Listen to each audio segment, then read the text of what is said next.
زندگی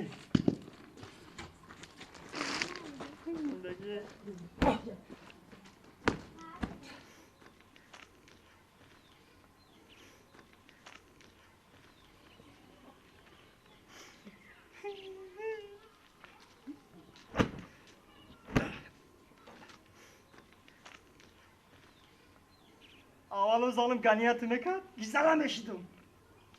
خوزی رو من نمیترسم از آنو لونکا میگیرم شک نشم لونکا میگیرم لونکا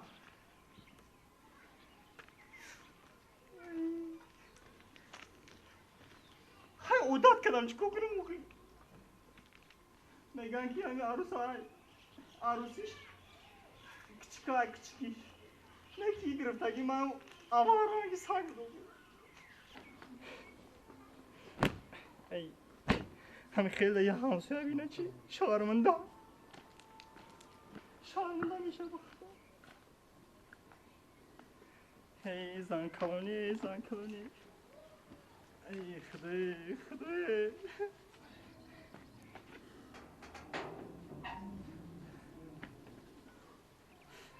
بلا بشه همین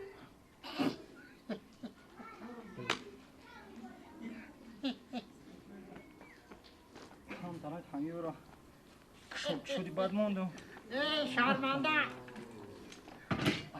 شرمنده شدم ای سمالا مترکو میبینم کو ای خاندان میگه حولایی همین حولا تو چخل مرده که ما کی میو تو لباس کسی کی ما میوم تو حولی رو کسی کی ما میوم تو قد کدیسی او یانگام چیکار میکنه او زنی من مزهش نیست کسل برایم قدر لباسوش شدستم 14 سال شد مترا میشناسم یانگام کسلا هوی من زن من هرمت نکنم هرمت